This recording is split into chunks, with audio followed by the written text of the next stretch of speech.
같이 기도함으로 새벽기도 시작하겠습니다. 하나님 아버지, 하나님의 말씀 가운데 오늘을 올바르게 살아갈 수 있도록 하나님 인도하시고 하나님의 살아계심을 맛보아 알 수 있는 하루가 되게 도와주옵소서. 예수님 이름 받들어 기도합니다. 아멘. 오늘 우리에게 주신 말씀은 예레미야 21장 1절에서 14절입니다. 예레미야 21장 1절에서 14절입니다. 여호와께로부터 예레미야에게 말씀이 임하니라. 시드기야 왕이 말기야의 아들 바스훌과 제사장 마아세야의 아들 스바냐를 예레미야에게 보내니라. 바벨론의 느부갓네살 왕이 우리를 치니 청컨대 너는 우리를 위하여 여호와께 간구하라. 여호와께서 혹시 그의 모든 기적으로 우리를 도와 행하시면 그가 우리를 떠나리라 하니, 예레미야가 그들에게 대답하되 너희는 시드기야에게 이같이 말하라. 이스라엘의 하나님 여호와께서 이와 같이 말씀하시되 보라, 너희가 성 밖에서 바벨론의 왕과 또 너희를 애워싼 갈대아 인과 싸우는 데 쓰는 너희의 손의 무기를 내가 뒤로 돌릴 것이요 그것들을 이 성 가운데 모아 드리리라. 내가 든 손과 강한 팔 곧 진노와 분노와 대노로 친히 너희를 칠 것이며 내가 또 사람이나 짐승이나 이 성에 있는 것을 다 치리니 그들이 큰 전염병에 죽으리라 하셨다 하라. 여호와의 말씀이니라. 그 후에 내가 유다의 왕 시드기야와 그의 신하들과 백성과 및 이 성읍에서 전염병과 칼과 기근에서 남은 자를 바벨론의 느부갓네살 왕의 손과 그들의 원수의 손과 그들의 생명을 찾는 자들의 손에 넘기리니 그가 칼날로 그들을 치되 치근히 여기지 아니하며 긍휼히 여기지 아니하며 불쌍히 여기지 아니하리라 하셨느니라. 여호와께서 말씀하시기를 보라, 내가 너희 앞에 생명의 길과 사망의 길을 두었노라. 너는 이 백성에게 전하라 하셨느니라. 이 성읍에 사는 자는 칼과 기근과 전염병에 죽으려니와 너를 애워싼 갈대아인에게 나가서 항복하는 자는 살 것이나 그의 목숨은 전리품같이 되리라. 여호와의 말씀이니라. 내가 나의 얼굴을 이 성읍으로 향함은 복을 내리기 위함이 아니요 화를 내리기 위함이라. 이 성읍이 바벨론 왕의 손에 넘김이 될 것이요 그는 그것을 불사르리라. 유다 왕의 집에 대한 여호와의 말을 들으라. 여호와께서 이와 같이 말씀하시니라. 다윗의 집이여, 너는 아침마다 정의롭게 판결하여 탈취당한 자를 압박자의 손에서 건지라. 그리하지 아니하면 너의 악행 때문에 내 분노가 불같이 일어나서 사르리니 능히 끌 자가 없으리라. 여호와의 말씀이니라. 골짜기와 평원 바위의 주민아, 보라, 너희가 말하기를 누가 내려와서 우리를 치리요 누가 우리의 거처에 들어오리요 하거니와 나는 내 대적이라. 내가 너희 행위대로 너희를 벌할 것이요 내가 또 숲풀에 불을 놓아 그 모든 주위를 사르리라. 여호와의 말씀이니라. 아멘. 오늘 본문에는 시드기야 왕, 남유다의 마지막 왕이죠. 그 사람이 이제 바벨론의 느부갓네살이 쳐들어오자 이 정신을 차리고 예레미야한테 사람들을 보내는 겁니다. 그동안 거짓 선지자들의 말에 속아 살았죠. 우리에게는 성전이 있고 우리에게는 다윗 언약이 있고 우리가 또 외교적인 어떤 책략이나 외교적인 방안을 잘 내면 이 상황도 잘 헤쳐나갈 수 있다 라는 그런 어떤 교만이 막상 예루살렘에 이 대군이 닥치니까 그런 교만들이, 그런 자신감들이 다 무너지는 거죠. 황급히 성전의 책임자인 바스홀과 제사장 스바냐를 예레미야에게 보내는 거예요. 왜 예레미야에게 보내야겠습니까? 늘 파멸과 심판을 선포하던 예레미야, 바로 저 사람의 말이 맞나 보다 이 생각이 스쳐간 거죠. 그러니까 진짜 선지자가 저 사람이 아닐까? 그러면서 예레미야에게 이렇게 요청합니다. 2절, 바벨론의 느부갓네살 왕이 우리를 치니 청컨대 너는 우리를 위하여 여호와께 간구하라. 여호와께서 혹시 그의 모든 기적으로 우리를 도와 행하시면 그가 우리를 떠나리라. 지금 이 시드기야가 하나님 앞에 회개하거나 하나님 앞에 다시 한번 돌이키고자 하는 마음을 가지고 예레미야에게 답을 구하는 게 아니다라는 게 드러나죠. 지금 자신들에게 필요한 문제를 해결하기 위한 기적만이 필요한 거예요. 그래서 그 기적을 주는 것이 하나님이면 하나님을 믿는 거고, 다른 존재가 기적을 준다면 다른 신도 믿을 수 있는 것이죠. 이 사람들은 기적을 줄 신을 찾는 것이지 하나님을 사랑하는 것과는 거리가 멀다라는 것이죠. 뭔가 기적을 줄 수 있는 상대하고 거래하고 싶은 것입니다. 하나님은 늘 기적이 아니라 바로 너의 사랑을 달라. 사랑하자. 우리 사랑해야 된다라고 이야기하는데 이 유다의 왕은 사랑 따위가 중요한 게 아니라 거래합시다. 기적을 주십시오. 그럼 우리가 또 그 대가를 내놓겠습니다. 여전히 자신들이 편안할 대로 신앙생활을 하고 싶어 하죠. 하나님과 사랑하고 하나님만 믿는 것 자체가 부담스러운 것입니다. 여전히 자신들이 원하는 대로 살고 싶은 거예요. 그리고 그것이 옳다라고 믿고 사는 것이죠. 그렇기 때문에 설사 하나님이 이들에게 기적을 주셔서 느부갓네살을 물리친다고 한다 할지라도 이들은 절대로 변할 수가 없습니다. 기적을 주는 신을 이용할 뿐이죠. 얼마든지 자신들의 이익을 위해서 어떠한 신도, 애굽도, 또 바벨론도 그들의 신도 이용할 수 있는 사람들입니다. 그들이 하나님보다 위에 있는 거죠. 그들은 하나님만 믿는다. 그래서 하나님이 말씀하시는 것을 행할 수밖에 없다. 그분이 살아계시다 라는 식의 믿음으로는 절대 가고 싶어 하지 않습니다. 그저 기적만 베풀어 달라고 얘기해라. 맞습니다. 기적은 사람을 바꾸지 못합니다. 우리가 그것은 출애굽에서 10가지 재앙을 보고 홍해가 갈리는 것을 직접 두 눈으로 목격한 이스라엘 백성이 변했습니까? 안 변했죠. 여전히 그들은 메추라기를 달라, 고기를 달라, 뭘 달라, 달라고만 이야기하지 하나님을 사랑하는 모습으로 변화되지 않았어요. 기적은 사람을 바꿀 수 없습니다. 정말 사람을 바꿀 수 있는 건 그 사람의, 상대방의 사랑이 자기 마음에 와 닿을 때에 그때서야 사람이 바뀌는 거죠. 그래서 하나님이 예수 그리스도의 십자가를 내어주신 것도 마찬가지입니다. 세상은 이렇게 얘기하죠. 강력한 신의 능력을 보여주면 다 믿을 거 아니냐? 아닙니다. 바로 이렇게까지 너희를 사랑하고 이렇게까지 너희를 포기할 수 없다라는 그 사랑을 하나님이 보여줄 때에 우리는 그 사랑에 반응하여 진정한 변화를 만들어내는 거죠. 하나님을 거래의 상대가 아니라 사랑할 상대로 인식하고 인격적으로 다가갈 수 있게 되는 것입니다. 하나님은 그러기 때문에 기적이나 거래를 원하지 않으세요. 너의 마음을 원해. 나도 나의 전심을 다해 너희를 바라보는데 너희도 나를 전심으로 바라보기를 원한다. 그게 하나님의 뜻이죠. 그러려면 이들의 교만, 이들이 하나님 위에 올라가서 하나님부터 시작해서 여러 가지 신을 자신들이 필요할 때마다 그 기적을 얻기 위하여 거래하는 습성을 바꿔야 합니다. 우리도 마찬가지죠. 하나님도 믿고 돈도 믿고 사람도 믿고 뭣도 믿고 그런 우리의 습성이 꺾여져 나가기 위해서는 어느 순간 우리 가운데 때로는 어려움이 오죠. 야, 이거 돈으로도 못 막고 사람 의지한다고 막을 수 없고 하나님밖에 없구나. 그러한 고백을 할 수밖에 없는 상황을 우리 가운데 허락하시기도 한다라는 거예요. 그러다 보니까 남유다에게는 이것이 바벨론으로 의한 멸망이라는 거죠. 5절 내가 든 손과 강한 팔 곧 진노와 분노와 대노로 친히 너희를 칠 것이며 내가 또 사람이나 짐승이나 이성에 있는 것을 다 치리니 그들이 큰 전염병에 죽으리라 하라. 그러니까 지금 모든 심판의 주체가 바벨론이 아니다라는 게 여기서 드러나죠. 하나님이 내가라고 말씀하시면서 내가 치리라.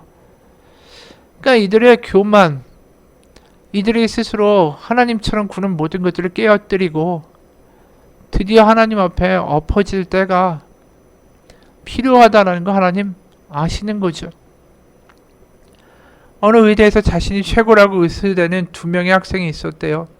하루는 두 학생이 병원의 복도를 걷고 있는데 어떤 남자가 매우 고통스러운 표정으로 허리를 숙이고 엉거주춤하게 걸어오는 게 보였어요. 한 학생이 말합니다. 분명히 류마티스 관절염이야.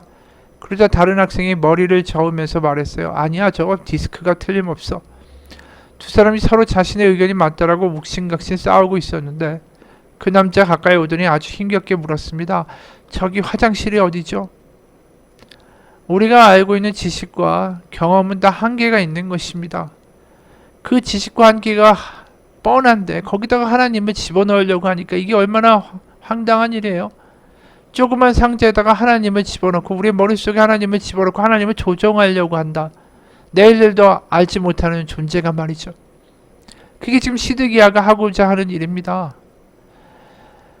장신대 신학교 학장이시던 이종성 박사님이라는 분이 이런 말 한 적이 있어요. 신학생들은 신학교에 들어올 때 거의 다 자기 마음에 작은 병아리를 품고 들어옵니다. 그러다 신학교를 졸업할 때에는 그 병아리를 중간 사이즈의 닭으로 키워가지고 나갑니다. 그래서 그 뒤에 목회하는 것을 보면 정말 그리스도의 정신으로 변화되어 하는 게 아니라 신학교 오기 전에 자기가 본래 가지고 있던 생각대로 그것을 뒷받침해줄 말씀과 신앙만 가지고 나가서 목회를 합니다. 여러분은 이제까지 가지고 있던 마음속의 병아리를 신학교 다니면서 죽이십시오. 그렇지 않으면 다 소용없는 짓입니다. 이 이야기가 그 얘기죠. 내가 가지고 있는 박스에다 하나님을 우격다짐으로 집어넣고 하나님을 조종하려고 하는 마음이 얼마나 허튼 짓인가, 소용없는 짓인가. 오히려 자신의 생각과 자신의 틀을 더 굳건하게 세우고 그것을 오히려 말씀 가지고 더 입증하고 증명하고 내가 옳다라는 것을 말하고 합리화하기 위해서 하나님의 말씀을 믿는 짓을 하지 말라라는 것이죠. 맞습니다. 하나님이 우리에게 원하시는 건 내 생각 가운데 하나님을 맞추는 게 아니라 하나님의 뜻 가운데 우리의 마음을 맞추는 것을 원하세요. 그게 항복이고 그게 깨어지는 거죠. 다시 말해서 나는 하나님이 아닙니다. 나는 아무것도 아닙니다. 그 고백이 중요한 거죠. 그 순간에 하나님을 하나님 되시게 하고 난 하나님 앞에 엎드리는 그러한 자리로 가게 되는 거 아닙니까? 그때 드디어 뭔가 새로운 게 보이기 시작하고 새로운 돌파구가 열리게 되는 거 아니겠습니까? 오늘 말씀에 보면 이 신명기의 말씀과 굉장히 유사한 대목이 하나 나와요. 8절에 여호와께서 말씀하시기를 보라 내가 너희 앞에 생명의 길과 사망의 길을 두었노라. 너는 이 말씀을 백성에게 전하라 하셨느니라. 너희 앞에 생명의 길과 사망의 길이 있다. 이 말씀은 신명기 30장 14절 그 이하 16절 사이에 나오는 말씀이에요. 정확하게 말하면 신명기 30장 15절에 이렇게 나오죠. 보라 내가 오늘 생명과 복과 사망과 화를 너희 앞에 두었나니 16절 곧 내가 오늘 너에게 명령하여 내 하나님 여호와를 사랑하고 그 모든 길로 행하며 그의 명령과 규례와 법도를 지키라 하는 것이라. 그리하면 네가 생존하며 번성할 것이요 또 내 하나님 여호와께서 내가 가서 차지할 땅에서 내게 복을 주실 것임이니라. 지금 생명과 사망의 길이 너의 앞에 있는데 생명의 길을 택하라. 이렇게 말씀하셨어요. 근데 이때가 언제입니까? 40년 광야 생활을 하고 이제 드디어 하나님이 옳습니다. 하나님밖에 없습니다. 우리 하나님이 아닙니다라는 고백을 만들어내는 출애굽 2세대가 이제 주체가 되었을 때의 이야기예요.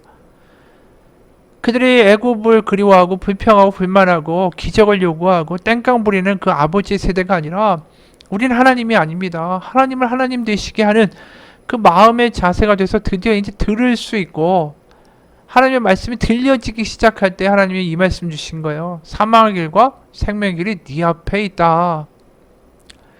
근데 그 이야기를 다시 하시는 이유가 뭘까요? 신명기의 말씀을 지금 남유다 백성 앞에 또 왕들 앞에 내가 너희 앞에 생명과 사망의 길이 너희 앞에 있다. 이렇게 말씀하신다라는 건 뭘 의미할까요? 근데 생각해 보세요. 이들이 하나님을 하나님 되시게 할 겸손함이 있습니까? 여태까지 이야기한 게 뭐죠? 이들이 교만하다라는 거 아니에요?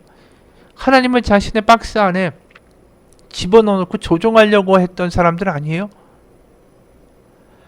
그러니까 하나님의 말씀이 들려지는 사람들이 된 게 40년의 광야 생활을 했던 그 출애굽 2세대 아닙니까? 그러니까 지금 출애굽 2세대가 살았던 믿음을 이야기하시고자 하는 거예요. 사망과 생명의 길을 주어놓으라. 이거 신명기 말씀 아니야?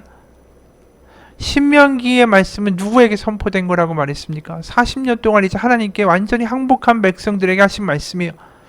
그래서 이 말씀을 다시 던져주실 때는 뭐냐면 내가 그 광야를 40년 동안 걸었던 조상들의 마음과 같은 마음가짐이 내가 되고 있는가? 바로 하나님을 하나님 되시게 하고 나는 하나님이 아닙니다라는 고백이 바로 우리 가운데 있나? 그 생각을 다시 한번 해야만 한다는 거죠. 거꾸로 말해서 이들이 지금 신명기 30장에 나와 있는 그 조상들의 마음가짐하고는 너무나도 먼 장소에 있는 거예요. 그래서 택할 능력이 없어요. 생명과 사망의 길을 택할 능력이 이들 자체에 없습니다. 너무 교만하니까. 하나님이 말씀하시는 생명과 사망의 길을 선택하는 게 아니라 자신이 생각하는 길을 선택하고 거기에 하나님을 가져다가 하나님 이 길을 여십시오라고 말하고 있으니까, 그러다 보니까 본의 아니게 이들은 스스로 사망의 길을 선택해 버린 거죠.